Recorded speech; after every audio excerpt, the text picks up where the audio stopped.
안녕하세요. 오늘 우리가 한번 제대로 파헤쳐볼 이야기는요, 현대 경제에 대한 아주 익숙한, 어쩌면 당연하게 여겨왔던 믿음 하나에 관한 겁니다.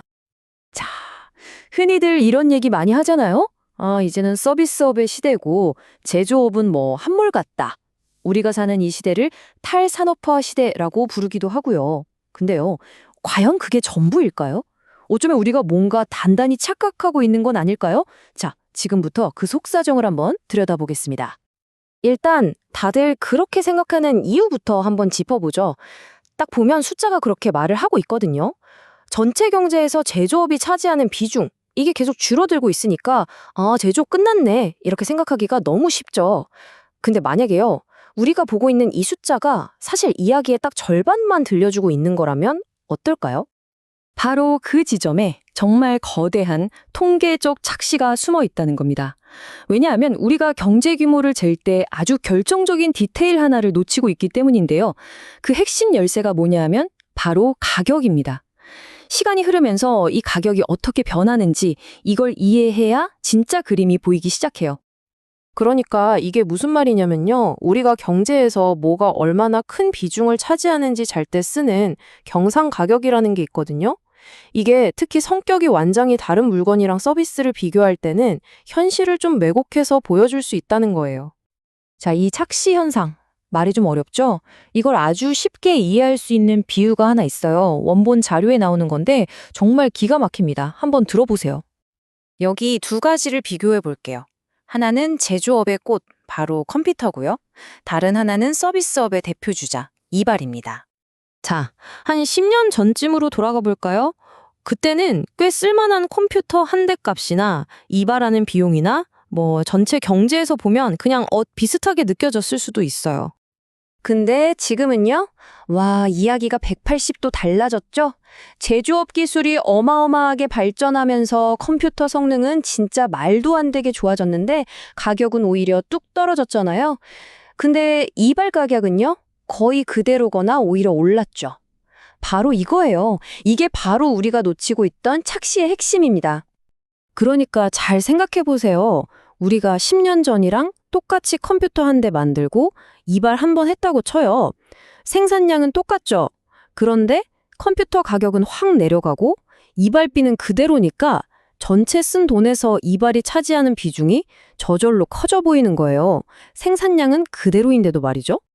자, 여기서 진짜 놀라운 사실이 나옵니다. 분석을 보면요, 우리가 제조업이 쇠퇴했다고 말하는 현상 있잖아요. 그거의 무려 80%가 방금 말씀드린 이 상대적인 가격 변화 때문에 생긴 착시 현상일 수 있다는 거예요. 80%요? 좋아요. 그럼 제조업이 줄어든 게 착시라면 반대로 서비스 경제가 성장한 건 우리가 생각하는 것처럼 그렇게 대단하고 생산적인 일일까요? 이 자료는 여기에 대해서도 아주 뼈아픈 질문을 던지고 있습니다. 한번 생각해 보세요. 우리 서비스 중심 경제에서 너무나 익숙한 풍경들이 있죠. 예를 들면 마트에 갔는데 계산대에 직원이 없어서 한참을 기다려야 하는 상황 같은 거요. 이런 식으로 고객의 시간은 그냥 공기처럼 아무렇지 않게 낭비되고 있다는 겁니다. 좀 더 와닿는 예를 들어볼까요? 소파를 하나 샀다고 해봅시다. 주문하고 배송까지 6주를 기다려요. 겨우 배송일이 됐는데 오전 8시에서 오후 6시 사이에 갈게요. 이러는 거죠. 그럼 어떻게 해야 돼요? 꼼짝없이 하루 휴가를 내고 집에서 기다려야 합니다. 이 소파 가격에 여러분의 소중한 하루, 그 기회비용이 포함되어 있나요? 전혀 아니죠. 이게 바로 눈에 보이지 않는 엄청난 비효율이라는 겁니다. 이렇게 우리가 쓰는 이동 시간, 기다리는 시간, 그로 인한 스트레스와 불편함, 이런 건 전부 통계에는 안 잡히는 숨겨진 비용입니다. 우리가 실제로 지불하고 있는 대가죠. 결국 서비스업은 제조업처럼 기계를 도입해서 생산성을 막 획기적으로 높이기가 본질적으로 어렵다는 한계를 가지고 있는 겁니다. 자, 그럼 이제 서비스 산업의 끝판왕이라고 할 수 있는 금융업으로 한번 가볼까요? 정말 많은 나라들이 미국이나 영국처럼 금융으로 먹고 사는 나라가 되려고 엄청나게 애를 썼습니다. 뭔가 되게 쉽게 성장할 수 있을 것 같았잖아요. 근데 2008년 금융위기가 터지면서 다 드러났죠. 그 화려했던 금융산업의 생산성이라는 게 사실은 규제 완화라는 모래 위에 지은 성이었다는 걸요. 한마디로 신기루였던 겁니다. 실제로 금융 허브가 되겠다고 나섰다가 이 모델이 무너지면서 나라 전체가 휘청거렸던 곳들이 있습니다. 대표적인 예가 바로 아일랜드, 라트비아, 그리고 아이슬란드 같은 나라들이죠.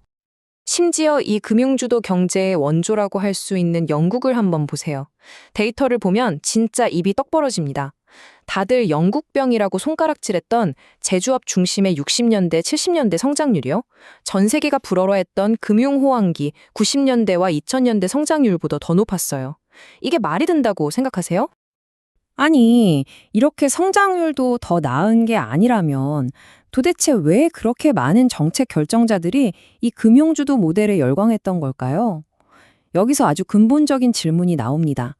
그래서 이 모든 것의 혜택은 대체 누구에게 돌아갔는가? 결론부터 말씀드리면 이 모델이 가져온 가장 큰 결과물은 눈부신 경제 성장이 아니었습니다. 그건 바로 극심한 불평등이었습니다. 전체 파이는 별로 커지지 않았는데 그 파이를 나눠 갖는 방식이 완전히 달라져 버린 거죠. 결국 이런 정책으로 가장 큰 이득을 보는 건 상층부의 아주 소수의 사람들이고 바로 그 사람들이 또다시 이런 정책이 계속되어야 한다고 목소리를 높이는 겁니다. 모두를 위한 번영이 아니라 소수만을 위한 부가 쌓이는 악순환이 만들어지는 거죠. 자, 그럼 이 모든 이야기 끝에 우리는 마지막 질문과 마주하게 됩니다. 어쩌면 가장 중요한 질문일지도 모르겠네요.